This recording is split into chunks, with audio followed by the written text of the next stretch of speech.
It's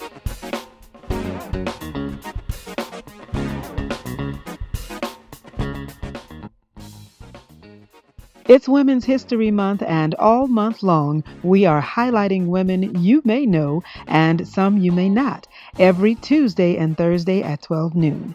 Be sure to leave a comment to let me know what you think, and of course, hit that like button and subscribe. Well, hello, everyone, and welcome back to another podcast. This is Singinlisa with Meaningful Conversations, and I'm so excited to have you here. Of course, this is the place where you get inspired, you get motivated, because we are creating impact. I have a very special guest with me today, and I'm so excited because we're going to talk about a lot of things, but definitely makeup and all the things and tips and tricks that we can get, because the women need that today, right? So we are definitely celebrating women because this is Women's History Month, and we know history is made every single day, 365 days a year. This year, maybe 366, but we're excited nonetheless to welcome Amber Henderson. She is a freelance makeup artist and licensed esthetician. Her career journey started in 2005 at the Avita Institute in New York, and upon graduation, she remained in New York and started building her resume working in spas and beauty retail. Now, in 2015, Amber transitioned into the path of freelance makeup services, which gave her the opportunity to travel and network with various beauty brands, product creators, clients, and photographers. Well, the best part is she returned home to New Orleans, and in 2020, she returned for a very good reason, to take care of her mom, who has vascular dementia. But I love her passion statement, because simply she is saying she loves to assist people with the right products so they can enhance the beauty within. Well, welcome, Amber. Hi, thanks for having me. How are you today, Lisa? I'm doing well. Thank you so much for taking some time to be with us. And, we're celebrating women. So congratulations, because all women deserve to be highlighted, because we're doing a lot. Yes, I don't know, we're like born jugglers, right? Absolutely. All hands and feet and whatever else we can grab. Right. To get it done. Well, I'm so excited, to have you here. And of course, this is our first time actually having a conversation and seeing one another. So I'm one of those persons that the good old algorithm said, you need to see this woman. Oh. Then when I found out you were from New Orleans, I said, I have to know her. Yeah, this is home. Yeah, so that is fantastic. Well, of course, you have answers and I have questions, and we're going to learn some things today, because I love meeting people and talking about all the things that you get to experience in your day-to-day life, in your career, that help us, just like you said in your statement, to find our beauty within, but to find out what actually makes us, the best of ourselves, and helps us to represent ourselves where we're comfortable, we're satisfied, we're happy, with the outcome. So first, was it something that you started as a goal in life to get into makeup? I think, well, when I think back, I, on some level, was always fascinated with cosmetics and fashion, but I didn't know it. So like as a kid, I can remember going shopping with my parents, for certain events. My daddy was really into like having his suits tailored, and like maybe sometimes taking my mom shopping for, like anniversary for a nice dress or whatever. And I'm the only child, so I would be tagging along with them, sometimes running through the racks, but and then I can also remember my mom had certain, just her technique with like putting on makeup. I used to always be fascinated by that. She didn't have a lot of products, but I could just remember like watching her, and I'm sure like most people, when you have a favorite person, you know how they smell, and just, a certain atmosphere about them when they're at their best, right? Yeah. But I would say my journey into aesthetics was probably not typical. I actually there was an esthetician that was helping me to maintain my brows. And a coworker had sent me to her because he was like, I could tell you're very like particular about, keeping up certain things on yourself. He's like, but girl, those brows are uneven. He's like, you need to go see JJ. That was her name. So I went to see JJ, and probably about the fourth time I got comfortable with her, and I was like, how do you get into this? And I didn't find out that day because she was like, oh my God, you would be so perfect for this. She didn't tell me anything. So by the fifth or maybe sixth visit, I finally got out of her, like, you do have to go to school for it. You do have to be licensed for it. And she wasn't originally from, I think she went to school in Florida. So she was like, just look around, see where, start the interviewing process for where you want to go. Be comfortable, and at that time I was like, maybe right at like 29. So I was really kind of late in life to figure out what I want to do in life. What do you want to be when you grow up? So I really went through with like a fine tooth comb. And I guess I'm kind of a typical creative type where things can catch my attention, So I was like, now aesthetic seems fun, but I wonder if I could throw in hair. I wonder what massage is like. So I actually kind of first went to a couple of hair schools, and they didn't really give me the information that I wanted. They talked money. And, I was like, of course, I have to pay for education, but again, I'm diving into this kind of late. So give me some meat. Tell me the curriculum, give me any information of like what the teacher is like. Fast forward, I ended up going to the Veda Institute in New York. And how that happened, I reached out. I chose New York, Atlanta, and then their actual main campus for Veda is in Minneapolis, which glad it wasn't there because Minneapolis is very cold. Well, but also not just the curriculum. I was also kind of looking for diversity, all across the board. And those three places kind of grabbed my attention. So I reached out through, I think I wrote a letter. I don't even think I sent an email because we were getting tech savvy, but we weren't quite there yet. And the woman in admissions responded to me, sent me everything that I needed to know, all the catalogs and tuition information and telephone number. And I was like, okay, I think this is going to be it. So she was like, the next step is to set up an interview. Come in and speak to me. And I was putting that in order, and then my dad got sick.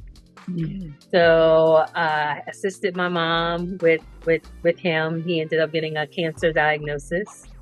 And so after, we journeyed through, his stages, and I was like, well, this is still in the back of my mind. So I reached out to admissions again, and the same person I had talked to before or communicated with before responded back. And to me, that was a big sign because sometimes, in education and fields where you're dealing a lot with people, there's a big turnover. So the fact that the same person responded, I was like, okay. So I went to tour the school and decided that 6 months later, we're now in 2005, that I would be enrolling in the October class in 2005. So I'm getting all my ducks in a row. And then we end up having to evacuate for Katrina. Yes. I never do anything easy. Yeah.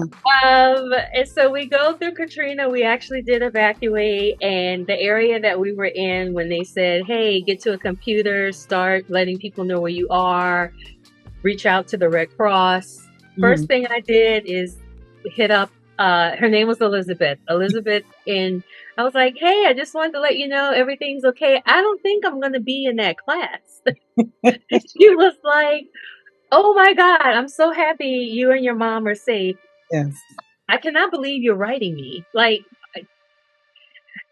What is going on? Where are you? So where we were getting some news, but we were still under the umbrella of, like, we were in Gonzales, Louisiana.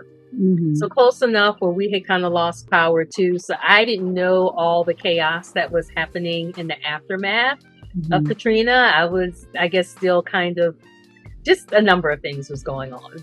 Absolutely. She said, yeah. Girl, I'm glad you're safe. I'm going to move you to our December class. Do you think you can make it? I'm like, I am like a year delayed. I will be there. Yes, please. Thank you. You're God sent. Yeah. So that's how I ended up at Aveda, and it's just about maybe a 3 to 4 month program. And I felt very fortunate because a lot of the instructors were very experienced in the curriculum. And it really was what I was looking for. And it gave me a little bit of everything. So, you know, I kind of delved into cosmetology. I wasn't cutting hair or, you know, styling hair. I was removing hair for aesthetics, right? Because you learn waxing, hair removal. I kind of delved into massage a little bit, but total body massage is a lot of anatomy. I'm not wired that way. But in facials, when performing facials, you do have to massage the face.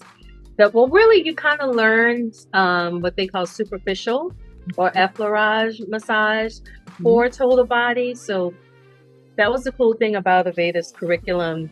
Even though you're going and you're kind of learning about this part, right, in detail. Okay. Their approach to wellness is a whole body experience. Okay. So at some point, you know, if I'm giving a treatment and I'm putting a mask on, instead of just leaving the client on the bed to, you know, listen to the music, you're still bringing in the sensory of touch and smell. So you're incorporating essential oils. You can do a hand massage, a foot massage. So I'm kind of tapping in a little bit to massage without having to, you know. Yeah, I'm glad that you're sharing that. That was one of my questions. What is the difference with being an esthetician in terms of, and then you touched on the several areas that are sort of under that umbrella. So what separates esthetician care or services from just, I guess, all of those individually, or just the makeup? You're really focused on the skin or the epidermis, which is the layer that we can see. Okay. So, and just really you learning about like cell turnover, you know, which that kind of connects to healing, aging, and just any type of sensitivities that can happen on the skin. You do learn muscle.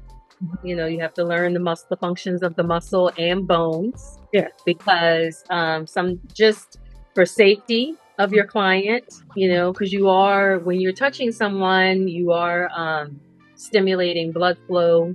You know, you're bringing in some pressure. You know, so all of that can trigger something in the body. Okay. But yeah, for the most part, this is your focus. We décolleté, neck, face. Okay.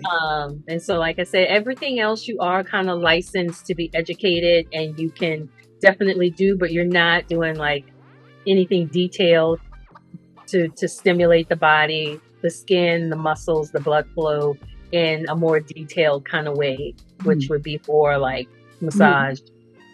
Okay. So walk us through, if you will, when someone does come to you for a first time and they're a new patient, what is the walkthrough? What's the process someone can expect? So you're speaking about skin, you're speaking about all of the areas that you're giving some attention to. What do you do when you're meeting someone for the first time, learning about their condition or their situation that helps you to know how to treat them? So this is kind of a layered question for me, because being in New York, my first job in the spa, or which now they refer to as a treatment room, I was actually at a spa called Turning Heads in Harlem. So a lot of my clients were coming to me more, I guess, for relaxation. If I had to break it down by percentage, I would probably say 75% were coming in as like to treat themselves. And the other 15 would be, well, that's the 75%. Oh God. So that'd be 25%. The other 25% it would be someone coming into Target. So if they had like acne breakout or maybe dry skin. So your consultation would be, so what, Lisa, what brings you in today? And you would say, I've been having a breakout on my chin, and I'm noticing a little tightness around my eyes. So then my question would be, do you use any products on your skin? You would tell me what, and I would say how often. And then I would ask you, do you notice any changes? First of all, like when you wash your face, does it feel tight? Do you notice oil? That kind of thing. And then this where it gets a little tricky because there are like certain HIPAA laws, so you can't delve too much into someone's, medical. Mm-hmm. But, are you on any supplements? Like, how's your diet? So all those cues. And the more that you're into your craft, you start to realize, like, is dairy having a play in certain things? Is, maybe a certain ingredient that they're using it, if you're treating someone, that menstruates, is, when that time is happening, is there more of a trigger? So that's what like a typical consultation would look like. And then from there, I would set up product. And the really fun part about it would be bringing in essential oils. Yeah.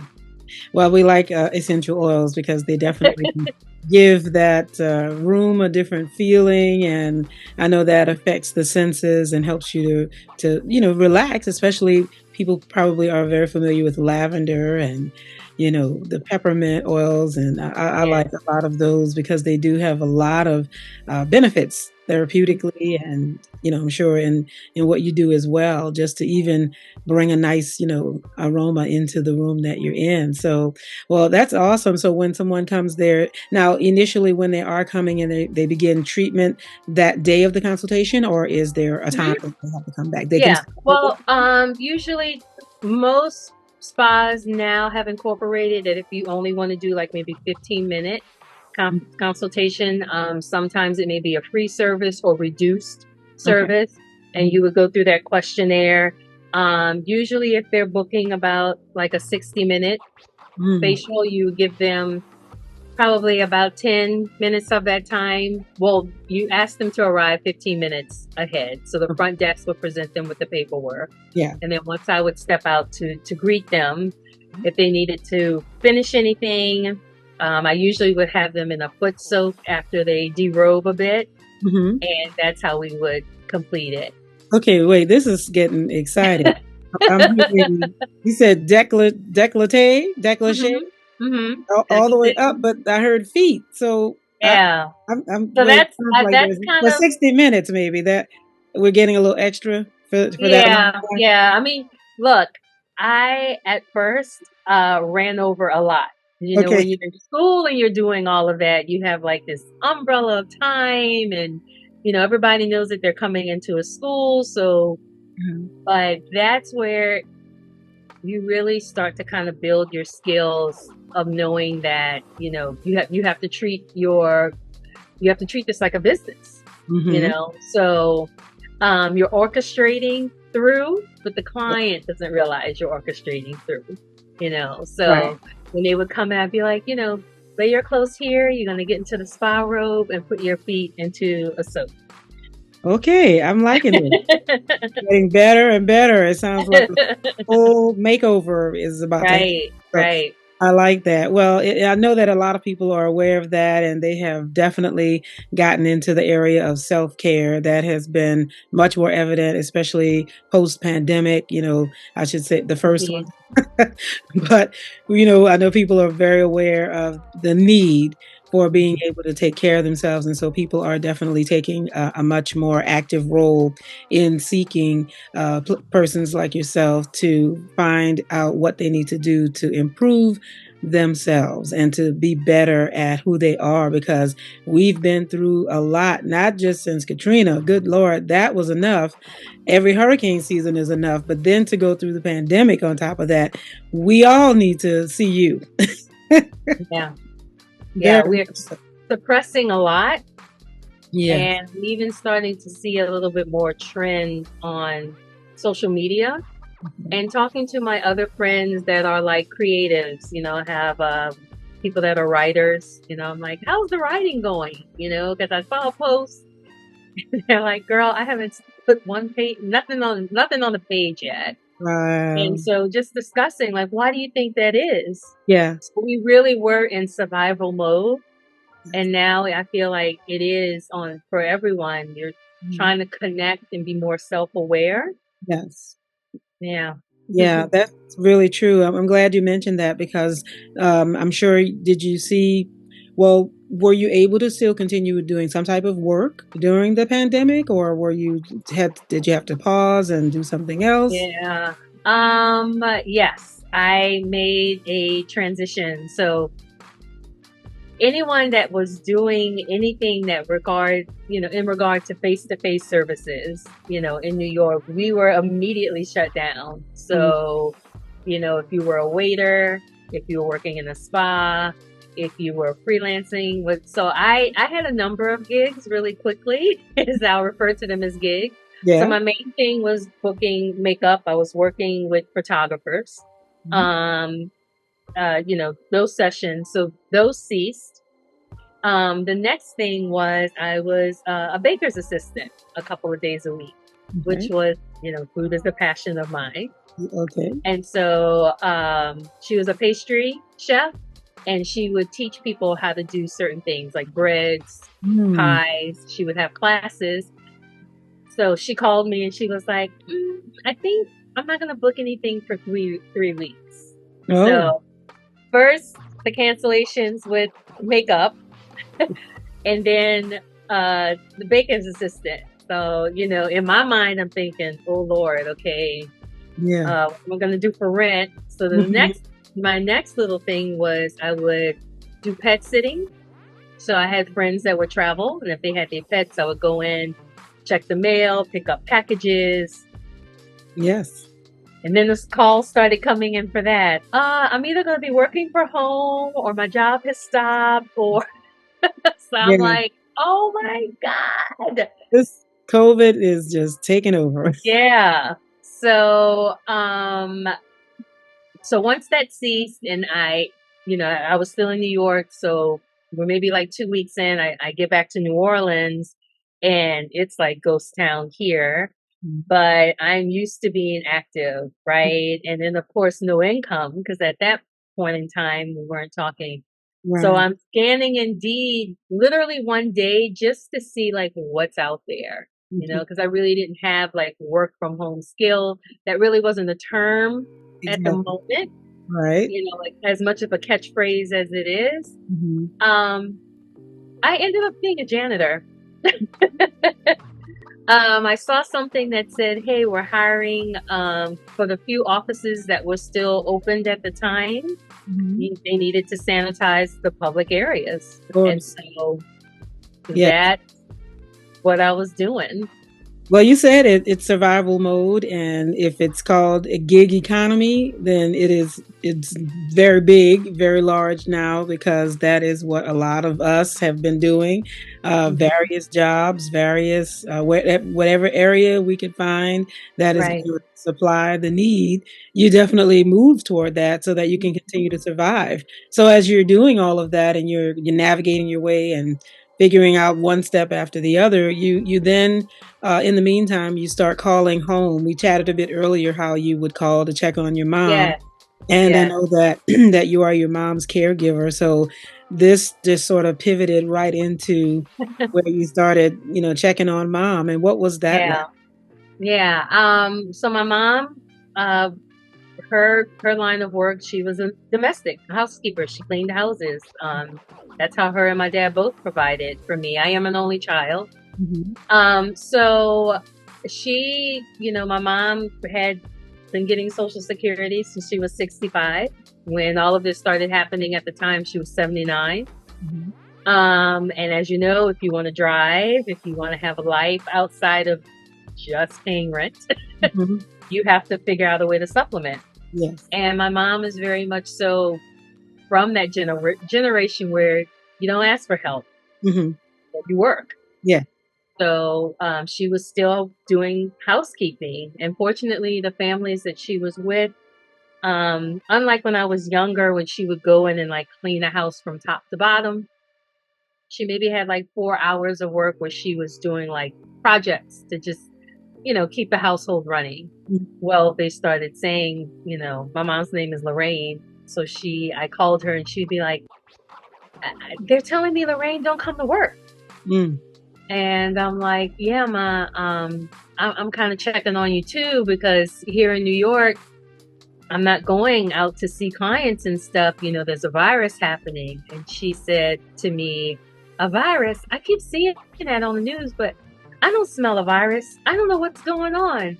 It's so crazy. I went to the post office the other day and they're telling me, stand behind the line and everybody's got masks on and they're looking mean and someone told me to get out the way and I what's going on?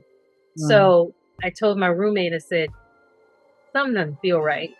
Something is not right. I think I need to go check. Yeah. On things. And so that's how I ended up back home, and I was not prepared. I wasn't prepared for any of it because I feel like for the 2 weeks, I think the timeline was like 2 weeks when we got the announcement in New York that things were going to start shutting down. And if you had to go out, try to have an N95. The information was filtering down very differently there than it was in other sections of the world, especially more Southeast region. So, we had a little mask going to the store. Some people were still unmasked. But my ride to the airport, because I had the first flight out, ghost town. And I go through TSA and I'm like, there's like me and maybe 3 other people. Yeah. I flew from New York to New Orleans on a plane that had maybe 20 people, including the flight staff and the pilots. And then when I touched down at New Orleans airport, again, ghost town. So it was starting to hit me, even though I hadn't put my foot in the door at home yet for that. Yeah. And this is very uncanny. So you have this on your mind as the rest of the world. What actually is going on? What is this COVID? What is this virus? And then you had concerns about your mom. What were you thinking before you actually ended up walking through that door? Food. Like, cause my mom also, she has osteoarthritis in her knees. It's manifest more also in like her hands, as she's aged more. But, yeah, I was thinking of like, boy, I wonder what's in the pantry. Yeah. Does she have, cash, or is she still using debit? Like, I think that was the main thing of like, my idea was like, okay, I'm going to fly in for 2 weeks, get her set up, make sure she's okay, she understands everything, and then go back to my life in New York. And then you walked through the door. And then I walked through the door, and the apartment looked like every natural disaster in World War had happened in literally from the living room to the bedroom, because our apartment isn't that big. And I didn't know what to make of it. My mom has always been a very sentimental person, and she always liked to keep things. Like, my mom used to do a lot of chaperoning volunteer work when I was in grade school. Yes. So, the kids at that time would write thank you notes. My mom had all of that. It even survived Katrina because she had it in like containers. And she would go back and read it. And every now and then she would be like, oh, you know who I ran into at the store? Because that happens here. Sure. Absolutely. You remember, I think you were in 4th grade with them. No, I don't remember them, but okay. But they're doing fine. Right. So, so we always had a little bit of clutter. but this was like kind of scary. Yeah. And it's your parent, so I got a gut reaction instantly, but I didn't necessarily tell people because there was a little bit of embarrassment behind it on top of everything else that's going on. Yeah. Just not knowing actually what is happening. And what was her demeanor when you did ask her about it? Or well, at first she was like, "I'm so happy you're home," and I was like, "Okay, well, what are you eating? And the refrigerator was very sparse. It was like eggs, maybe some cheese, a little bit of milk, some bottled water, but not, what I was used to. Yeah. The pantry also looked sparse, like cornflakes and oatmeal was there, like, but then like the mop bucket was in the middle of the floor where it should have been in its place. Yeah. And the thing that also kind of set off, I guess, as they say, your spidey sense, a lot of pots were burned. So I was just kind of like, and the stovetop, I was like, what? Why is there a lot of burned food? Yeah. So clearly things were not what you were used to, and you knew something had been going on that now you could see for yourself that you need to get a solution. So what steps are we taking? And again, let me pause and just say, everyone, we are talking to a beautiful lady, Amber Henderson, and you hear us talking about life, and we're talking about transitioning into taking care of mom. But this all came by way of makeup. So what do you say the connection is? Life.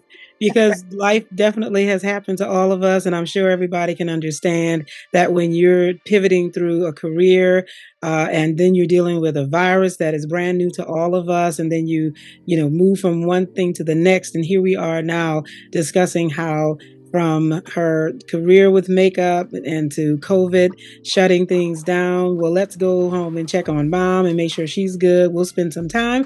But 2 weeks turned into present day New Orleans. And so you're still here because from that encounter, you realized that mom needed much more attention. And so what did you ultimately find out, about her situation?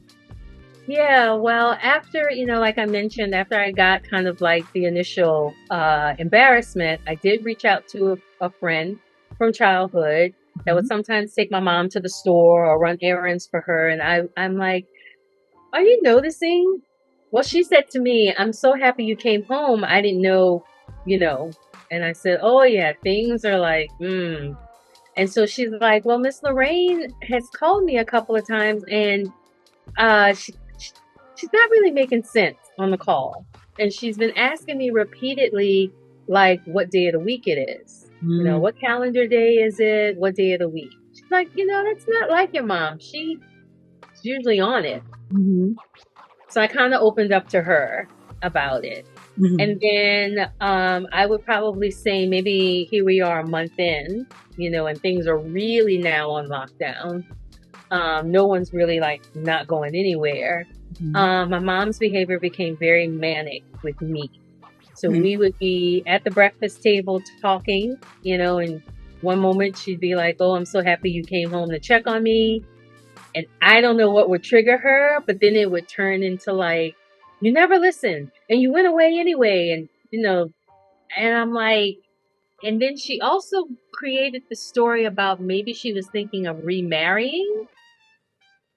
First time hearing that. Right.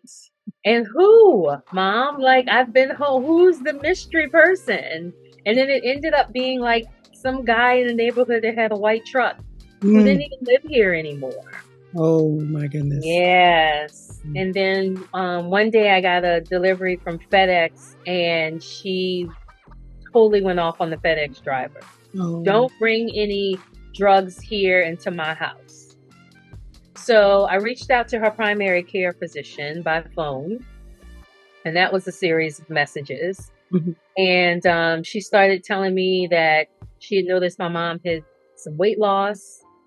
She wasn't refilling her prescriptions like she was supposed to, and she had sent her for to get like an exam of like her abdomen to see if there were any blockages, and my mom missed that appointment. So that, and then I have a cousin that's a paramedic, and I was telling her, you know, the situation. Her dad was going through dementia, and she was saying, you got to try and get her checked out. That was hard. That was hard because everything was on lockdown. If you weren't diagnosed with COVID or, you know, having some type of terminal illness where you needed to see your routine care, you know, your doctor, you weren't getting seen. Yes.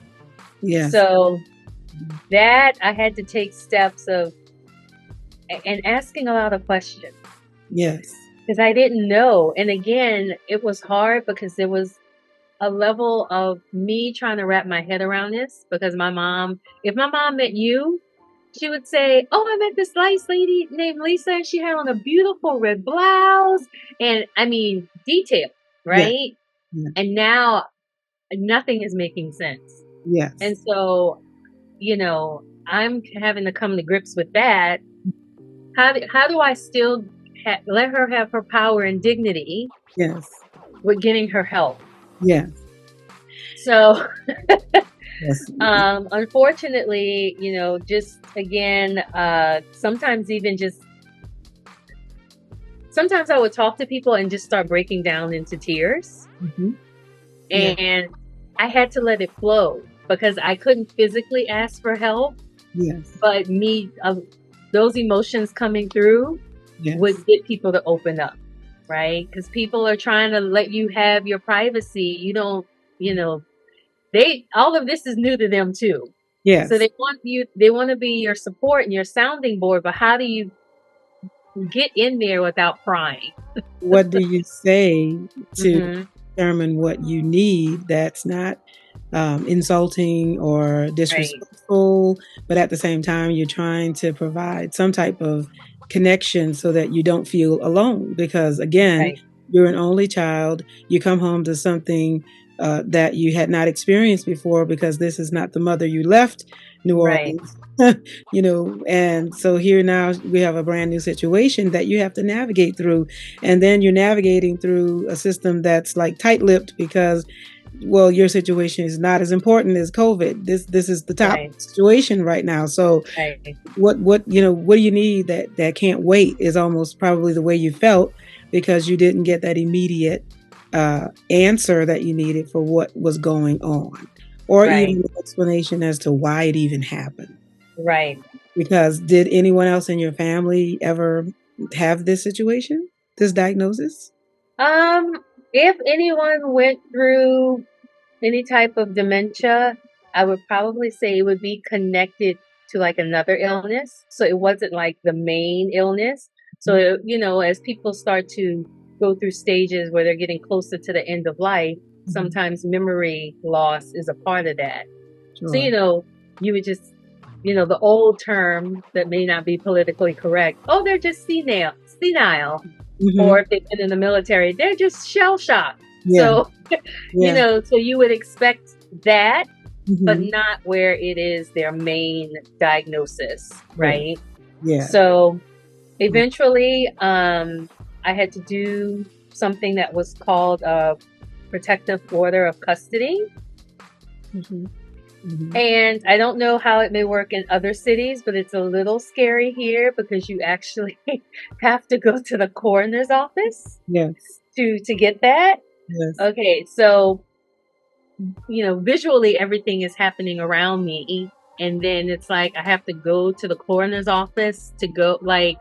Right, she's still alive. Why do I have to even come here? This is not the place. So, in order to get that, there's a series of questions that you're asked. And so, because you're pretty much asking either, you know, your city or county for you to make a medical decision for this person because they can't temporarily, right? Because it's not like a solid legal binding piece of paper. But so they asked me a series of questions like, what is her daily routine like, whatever. So she wasn't bathing. She wasn't eating consistently. Do you feel that she's safe? No, because my mom was putting pots on the stove and they were burning to the point of like the apartment would be full of smoke. Wow. So now not only is she putting herself in danger, now she's putting others in danger. So, and there may have been a couple of other questions, but those were like the main 2 or 3. So I was granted the protective order of custody. And then you have to make a really hard call. And I had to call 911, explain to them that I had that, and EMS and the police come. Wow. And right now, we have COVID happening, and then there's another kind of awareness that's happening in the world, right? It's kind of racially motivated. Yes. So I'm on the phone with EMS asking them, okay, if you're going to send police, my mom is having, I think, memory issues or like a behavioral issue. So please send police. I'm crying. I'm saying, please send police officers. It's going to be gentle. Yes. My goodness. So, So, thankfully they did. You need your own services at this point. Right. So they came and I couldn't go with her because of COVID. Oh. Yeah. So I think initially they kept her maybe 48 hours and just communicating with the doctor. And they're asking me again about her behaviors, about her diet, and that's pretty much the information I was giving to them. And so we agreed to a CT scan, like a full body CT scan, because they couldn't calm her enough for an MRI.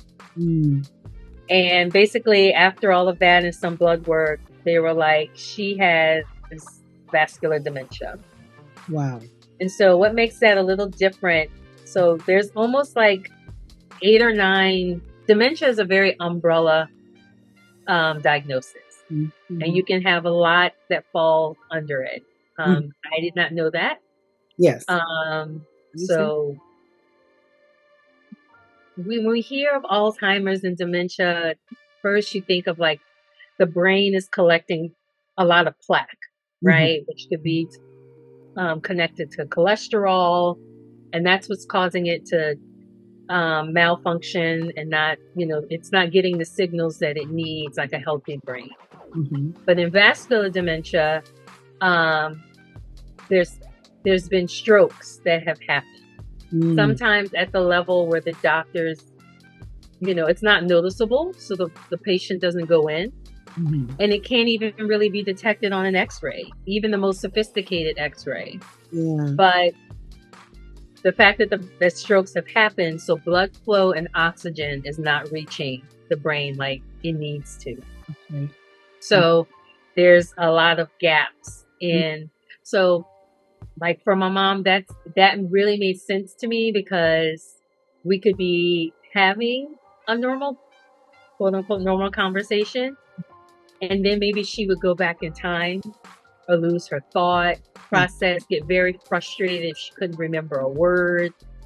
And so April of 2020 is when I got the official report diagnosis. This is what she has. And even though that took me through a series of emotions, having that answer is what I needed to, set things in motion. It was finally some clarity. Yeah. Middle of COVID, it was like... Yeah, we already are learning COVID and what all those symptoms are. But now you yourself dealing with this, you have a name, you know now what to call it. And so now we have to figure out, what do we do with this? And how do we help mom and to live a good life and to enjoy her life and to just have balance every day. And so that then becomes your new job, because here we are locked down, but there's work to be done. Right. I do understand. I would say the crazy connection is that, I kept reading information where they were saying, this is your parent, but it's almost like they're taking on a new version of themselves. Right. And so it's crazy because all these years I have been doing aesthetics, right? And I'm sure anyone you go through, you build relationships with clients and you love them and they learn a lot about you and you become attached and you learn a lot about them. But I always wondered, like, I would take other classes and I would see other estheticians and they just looked like they had all these little tricks with their hands and it just really looked like this dance. And I used to doubt myself, like, why do people come to me and book with me and tip me? There's thousands of people out there, like, why me? Mm-hmm. And then I started to realize that I was very good at retaining information to make those connections. Sometimes just if I had a client that came in and had a rough day, knowing at that appointment, not saying anything, maybe just touching their shoulder, going through some deep breaths with them. And I realized I needed to incorporate that with my mom. Because we still didn't have medication or anything at this point. We just had a diagnosis, right? So sometimes when she would start to feel frustrated, I'd be like, Mom, come over here in the mirror. Come see something with me right quick. Tell me what you think about this lipstick. And she, my mom loved to dress up. So that would get her to turn around and she would come. She'd be like, what? So we would be looking. And if she was having maybe like what I would call a more emotional or more manic moment, Mom, take some deep breaths. Have you ever taken any deep breaths? We would do that. And that would turn things around, And then I would, through the process would notice, we talked about essential oils and smells. We all know that can be triggers, whether it's a positive trigger or a negative trigger.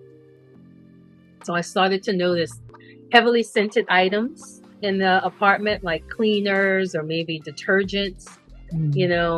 If I did laundry a certain day of the week, she would be more restless maybe at night, or so kind of started, So at that point, maybe after 6 months in, I started to realize really what my purpose was. Like the two really were connected. Being in aesthetics really taught me empathy and patience. And I don't know how I would have gotten through any of this without it. Wow. And so strangely, the two really became intertwined. And it took me being into my career at that time, maybe 14, 15 years to finally like get an answer and solidify it. But it's my purpose, I love it. Well, to have those two words at the end of all of what you've been through means that this was the journey, and that things are a process. There is a process to discovering what is really your passion or what you really ultimately love to do. And you grew into it as you learned it step by step and through the mistakes and through, doing the trial and the errors. And I love how, God does that, where you are just kind of thinking, well, this is it. I'm going to do this for however many years. And then all of a sudden life comes your way and you wonder, am I ever going to do that again? But then look at what you just said. You come to a point where how else do I reach my mom? And lo and behold, you have the answers in your hands. And you have the knowledge so that you can actually apply that, and then it turns out working. I love that because I believe wholeheartedly that those have a connection. Yeah, definitely. And I feel like when I finally tapped into it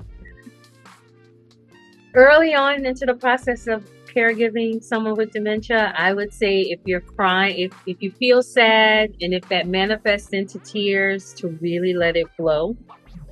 I feel like the mindset is changing a little bit, but at first we're very conditioned to hide your feelings. Don't let it flow. Tears are very good. They're very cleansing, believe it or not. It's not a negative thing. So once I even got the diagnosis and then started noticing that there were little, other things I could bring in, like I said, the fragrances, the deep breathing. Sometimes when I would go through that with her, that little stint, 15, 30 minutes, and that would happen, I would just go on the porch and just cry, just like let it out. Mm-hmm. Mm-hmm. It would give me some clarity. Mm-hmm. Taking some deep breaths, I could come back in and face it, because again, we weren't socializing. I don't even think at that point we're really bringing in Zoom yet. Okay. Yeah. This so it was a way, early 20s. Yeah, it was a way for me to release so I could continue to function in what was now going to be my new normal. Yes. Yeah. Wow. And then, so, with that, now you're applying some of your techniques and some of the things that you already were using on with other people, and finding that there is a breakthrough and a way to connect with your mom that you didn't have before. And that's a light bulb moment. That's life-changing, because you don't know that this diagnosis has a growth, or what the span of it is. You don't know still all of the answers to it, but you now have something that makes some days go a little bit easier, sometimes more palatable, because you kind of know how to make her happy. And I know, as a daughter who cared for her mother, as like you did, some of the similar symptoms, when you see the forgetfulness, when you see the change in the behavior, when you see the attitude change, or when you see them upset all of a sudden and you were just laughing a minute before, or just when there's somebody else who is not really real, and so you're saying, well, who is this person? Right. And so, yeah, so I definitely understand and relate. I am an only daughter, and I had another sister, and I wanted to see, well, where is she? Who I want to right. Wait, where is she hiding all these? Where is she? So we had many conversations that were just not your normal, typical day. So I totally relate to what you're talking about, and really having to be creative to figure out, what do I do when you're kind of sitting there with nothing. You're okay, God, I need an answer. I need something, because this is my mom. And it's hard, because you don't see them the way that they used to be when they did everything for us. Right. And so we're looking for that person. And I think a lot of people struggle with that when it comes to watching parents transition. They're seeing something that they haven't seen before, and the roles are switching. So now we're becoming the moms, and they're becoming the daughters. And so we weren't wired for that. Just wait a minute. And I used to tell my mom, you didn't get a manual for me, and I didn't get one for you. It's true. So we just have to figure it out, just like you figured it out for me. So you prayed, so I'm going to pray. And lo and behold, prayer works, and God does answer, and you do get solutions. So I love that. And so now that you have this pattern where you're involving your makeup, and you're involving some of the techniques that help to relax her, you find your way after 2020 or some time where you can start to work again. And because I have some pictures that I'm going to be putting up. And you have some clients that you have been working with. So is that or did that happen somewhere along the way? Well, I know it's social media gets a bad rap, and I'm guilty of, throwing my little comments and judgments among friends, oh, we waste so much time on this thing, yet you're still on it. Right. I was actually two instances. I'll be very brief. I was connected to another makeup artist based out of New York. His name is Rudy Miles. And I said something one day in a post, and Rudy reached out to me. And then we just started talking. So talking to him, and like our journey into makeup started kind of relighting the fire again, I wasn't even thinking that I could play the dual role of caregiver and jumping back into makeup, but it was good just to kind of reignite that fire again, because it felt like I was just coming straight caregiver and nothing else. Yeah. So he was a social media connection, and then I had been following a local photographer. Her name is Britt Smith. I've been following her work maybe 2 or 3 years, maybe another mutual connection, like showed a picture one day and I was just like, oh my God, she does great work. Yeah. Started following her. And so I reached out to her because I was thinking at some point coming through the pandemic, I would need new headshots. And she was like, kind of like, hey, I don't know when any of this is going to end, but I like to keep a couple of makeup artists on staff, well, in rotation, not really on staff, but that I like to reach out to if client needs makeup.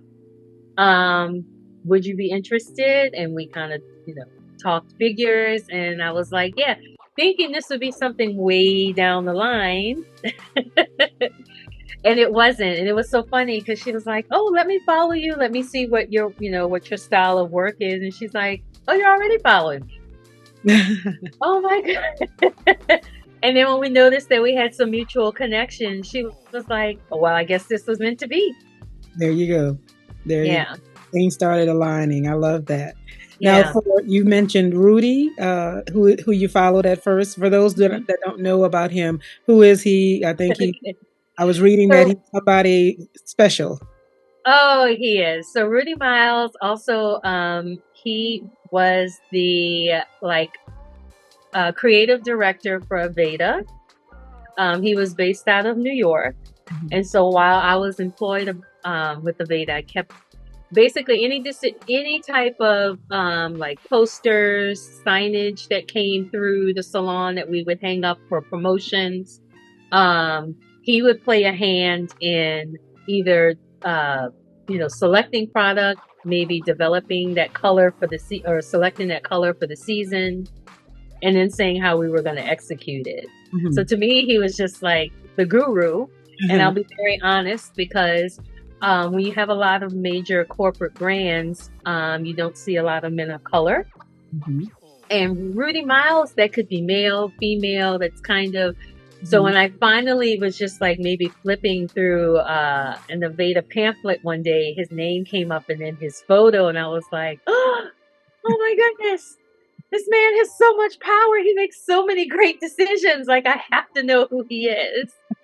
So, I connected, asked him to be my friend first on Facebook, and he said yes. And, anything he would put out product wise or visual wise, I was always like, love. Mm-hmm. And then just, I guess maybe fate. Like I said, I put a post on one day and I said, how is everybody handling this lockdown? How? Because this is kind of, I don't know how to feel. Yeah. And I kind of stared into the camera. I was really having a moment, but I didn't realize I was having a moment. It was kind of a cry for help. Mm-hmm. And Rudy said to me, hey girl, is everything okay? And it was just words, but it was like, I almost feel like I was an autopilot. Mm-hmm. I was like, no, everything is not okay. And I don't even have an answer as to why. Mm-hmm. And he said, do you need to talk? Wow. All this stuff is going through my mind, right? Because I'm like, I can't believe this, again, this man that I've kind of idolized, his work, mm-hmm. is actually asking me if I'm okay. Yeah. And he says, well, if you need to talk, you want to set up a time to talk? Yeah.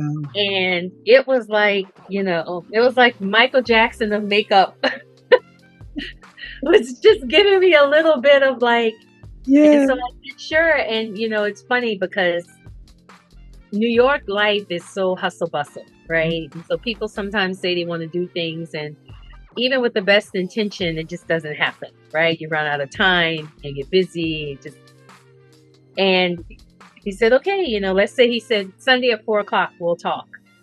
And I looked down at my phone and he's calling me. Wow. So, he kept his word, and, I had, sometimes it's easier to have a release to a stranger mm-hmm. than to those who are familiar. Yes. And so even though I didn't have a total breakdown, I think there was some pausing, but it was just like the conversation that I needed. because he got it. His life had stopped too. You know, we touch people. You're face to face when you're doing makeup. Yes. And now what are we going to do? It's almost like when people tell you, oh, get into medicine because people will always need nurses. Well, to a degree, people always at some point need makeup and hair, right? There's always brides. You hate to think of a dark side, but even for funerals, like you just always think you're going to be employed. Yeah. And to be told like, no, you're not. Right. You're trying to figure out like, what's your purpose? And he just had this thing like, I don't have an answer, but we're going to make this work. And we have to like call each other and be like, hey, I found this new lipstick. Like, he's like, we're going to make it work. Yeah. So wow. He was a light. Yeah, I love it. Well, he gave you a moment to breathe and to release and to really realize that you weren't alone, because at this point you really didn't have a support system, did you? No. Yeah. No. I was talking back and forth. Everything was done through the phone. Again, we wasn't really, maybe toward the end of the year, Zoom was starting to come into play. So there was a little bit more of a visual connection. Mm-hmm. Yeah. Excuse me, especially maybe for like follow-up appointments. Definitely. But yeah, everything was so disconnect. Yeah. So yeah. Just to have that felt personal, and that felt like I have a friend.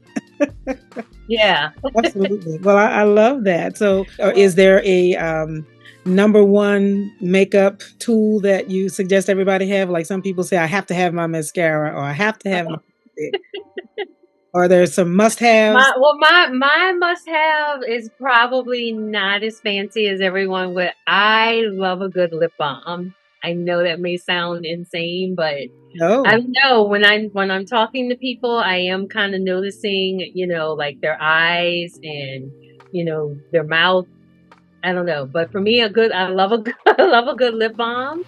Yes. But as far as a product, I would just say really get a good cleanser, you know, and trying to have keep fruit incorporated into your diet, because that's where you're going to get a lot of like especially your orange fruits. That's a lot of vitamin C.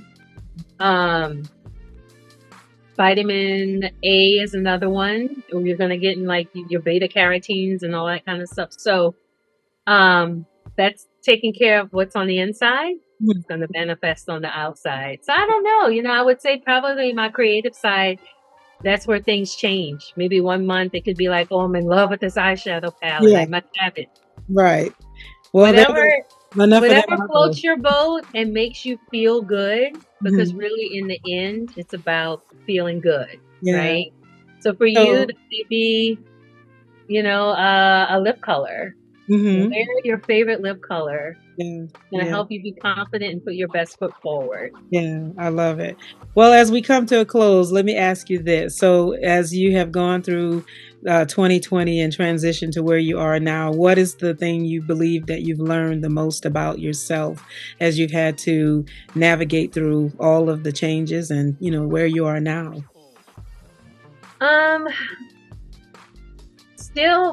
Still smiling and joy, despite, you know, the dark cloud that could come with the diagnosis. Still being joyful. You know, I'm a person, I love to laugh. I'm not great at dancing, but I love to dance.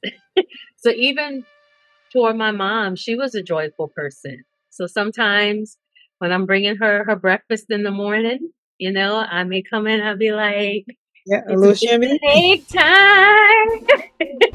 And she's like, girl, you so silly. Give me my breakfast.